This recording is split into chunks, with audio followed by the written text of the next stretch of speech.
మొదటి యోహాను పత్రిక 5వ అధ్యాయము 4-5 వచనాలు చదువుకుందాం.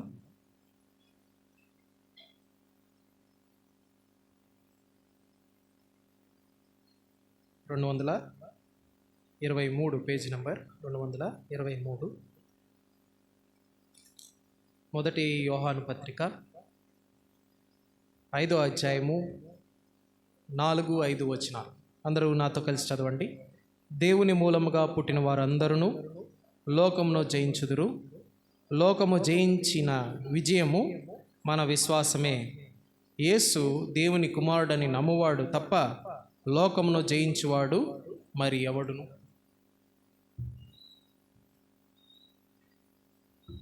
కింద వచనాలు ఇంటికి వెళ్ళిన తర్వాత మీరు చదివితే మంచిది. మన రక్షణ నిశ్చయిత గురించి అక్కడ రాయబడి ఉంది. ఆ అధ్యాయం చదివితే మంచిది. ఇక్కడ చదువుకున్నటువంటి మాట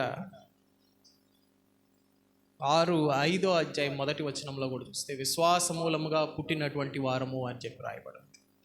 యేసుక్రీస్తు ప్రభువారి మన పునరుద్ధానాల విషయంలో విశ్వాసం ఉంచడం ద్వారా మనం అందరం పుట్టినటువంటి వారం. పుట్టాం సరే. ఇక్కడ 4వ వచనంలోకి వస్తే పుట్టిన వారందరూ ఏమయ్యారంట?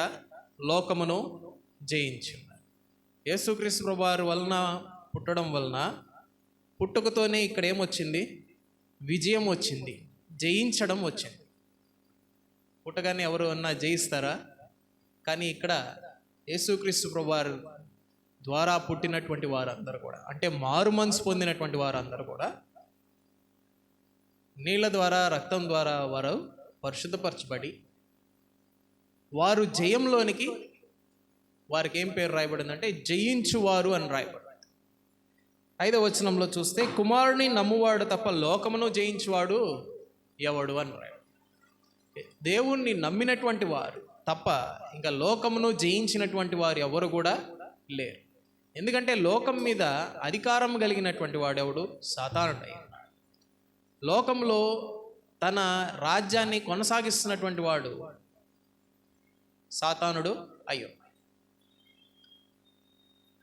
లోకంలో మనం జీవిస్తున్నప్పుడు ఎవరిని మృంగుదమా అని చూస్తున్నటువంటి వాడు ఎవరు? సాతాను.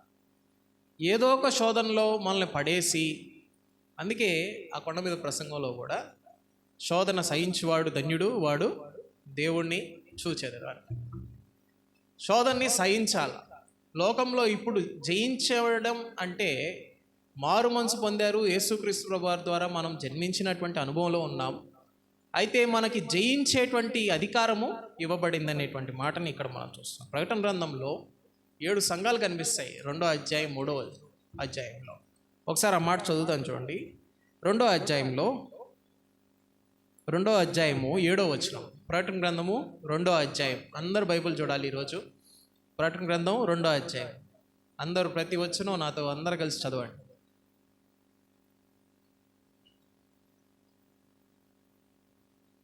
ఇక్కడ ఏమని రాయబడింది? చెవి గలవాడు ఆత్మ సంగములతో చెప్పు మాట వినుగాక. జయించువానికి దేవుని పరదైసులో ఉన్న జీవవృక్ష ఫలములు ఏంటంట? భుజింపనిత్తును అని రాయబడింది. జయించువాడికి జీవవృక్ష ఫలములు తినేటువంటి అవకాశాన్ని ప్రభు ఇస్తున్నాడు. ఎవరైతే యేసుక్రీస్తు ప్రభువారి యందు జయించారో, లోకమును జయించారో, అంటే యేసుక్రీస్తు ప్రభువారి యందు ఎవరైతే జన్మించారో వారు జయంలోనికి వచ్చారు.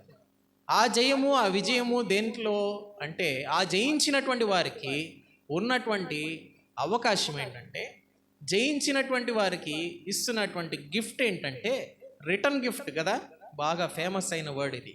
రిటర్న్ గిఫ్ట్ ఏంటంట? జీవవృక్ష ఫలములు భుజింపనిత్తును అని రాయబడు. ఏదైనా తోటలో కూడా ఈ జీవవృక్ష ఫలము మనకు కనిపిస్తుంది. అది తినకూడదని కెరూబుల్ని అక్కడ దేవుడు కాపలా పెట్టినట్లుగా మనం చూస్తున్నాం, 2 కెరూబుల్ని. ఇక్కడ ఉన్నటువంటి మాట ఏంటంటే జీవవృక్ష ఫలములు భుజింపనిత్తునట్టున్నాడు. అంటే ఆ జీవము ఇంకా సదాకాలం ఉంటుందన్నమాట. అంటే ఇంకా మరణము ఉండదు. పరలోకానికి వెళ్ళినటువంటి వారికి లోకాన్ని జయించి పరలోకానికి వెళ్ళినటువంటి వారికి దేవుడు ఏమిస్తున్నాడు అక్కడ? ఏమిస్తున్నాడండి? మంచి చెడులు ఫలమిచ్చు ఫల వృక్షములు కాదు, జీవవృక్ష ఫలము. దానివల్ల ఇంకా సదాకాలము ఆయన జీవము తోడన్నట్టు, ఆయన జీవము ఉన్నంత కాలము మనకు కూడా ఏముంటుంది? జీవము ఉండబోతుంది. 1000 ఏండ్ల పరిపాలన, ఆ తర్వాత ఆయన పరిపాలిస్తున్నటువంటి ఆయన రాజ్యంలో మనందరం కూడా ఉండబోతున్నామని ఇక్కడ మనం చూస్తాం. అందుకే దేవుని నమ్ముకున్నటువంటి బిడ్డలకి రెండవ మరణము లేదు అని రాయబడింది. ఇక్కడ ఉన్నటువంటి సంఘము ఈ ప్రకటన గ్రంథం 2వ అధ్యాయము మొదటి వచనంలో ఉన్నటువంటి సంఘం పేరేమని రాయబడింది? ఎఫెస్సులో ఉన్న సంఘపు దూతకని రాయబడింది. ఎఫెస్సులో ఉన్నటువంటి సంఘానికి, ఆ సంఘంలో ఉన్నటువంటి లోటుపాట్లు ఏంటని కింద మనం చూస్తే 3వ వచనంలో మొదట నీకుండినటువంటి ప్రేమ లేదు. ఏమని రాయబడిందండి? మొదట నీకున్నటువంటి ప్రేమ నీకు లేదు. బాప్తిసం తీసుకున్నప్పుడు నీకు ప్రభువు పట్ల ఉన్నటువంటి విశ్వాసం, ప్రేమ నీకు లేదు. అయితే తిరిగి వస్తే నేను నిన్ను ఆశీర్వదిస్తాను, తిరిగి వస్తే ఆ శోధనని నువ్వు తప్పించుకుంటే, తిరిగి నువ్వు ఆ విశ్వాసాన్ని తెచ్చుకుంటే నీకు పరలోకంలో జయించినటువంటి వాడు అవుతావు. ఆ శోధనని నువ్వు జయిస్తే నీకేమిస్తానన్నాడు? జీవవృక్ష ఫలం. ఈరోజు దేవుడు నమ్ముకున్నటువంటి మనందరికీ ఏముంది? జీవవృక్ష ఫలం. అయితే ఈ లోకంలో మనం ఈ శోధనని జయించాల్సినటువంటి అవసరత ఉంది. ఈ జయించడం 5వ వచనంలో చూస్తే, ఏ స్థితిలో నువ్వు పడిపోతావో అది జ్ఞాపకం చేసుకొని మారు మనసు పొంది నీ మొదట క్రియలను చేయమంటాడు. మారు మనసు పొంది నీ మొదటి క్రియలను చేయమంటాడు. ఈ సంఘంకు దూతకి, ఎఫ్ఎస్సిలో ఉన్నటువంటి సంఘంలో ఉన్నటువంటి ఆ లోటుబాటుని దేవుడు చూపిస్తూ, జయిస్తే, ఈ శోధనని నువ్వు జయిస్తే, నీ శరీరాన్ని నువ్వు జయిస్తే, మారు మనసు పొందితే, యేసుక్రీస్తు ప్రభువారిలో నువ్వు జన్మిస్తే నువ్వు జయిస్తావు. నిజంగా మారు మనసు లేకపోతే నువ్వు జయించలేవు. నీ సొంత జ్ఞానంతో, నీ సొంత ఆలోచనలతో, నీ సొంత శక్తితో నువ్వు జయించలేవు. అందుకే ఇందాక చదువుకున్నటువంటి మాట, యేసుక్రీస్తు ప్రభువారిని బట్టే మనం జయించగలుగుతాం. ఏ శోధనైనా సరే, శారీరక శోధనలైనా, ఆత్మీయ శోధనలైనా, భౌతికంగా ఏ శోధనలు ఉన్నా వాటిని యేసుక్రీస్తు ప్రభువారి నామంలో జయిస్తాం. శక్తి కలిగినటువంటి నామం. పరలోకంలో, భూలోకంలో, పాతాళ లోకంలో ఆయన మించినటువంటి శక్తి ఎవరికి ఇవ్వబడలేదు. ఆయనకి శక్తి ఇవ్వబడింది. పాతాళంలో తాళపు చెవులు ఇవ్వబడ్డాయి. దావీదు రంగ తాళపు చెవులు ఆయనకి ఇవ్వబడ్డాయని మనం లేఖన భాగాల్లో జ్ఞాపకం చేసుకుంటాం.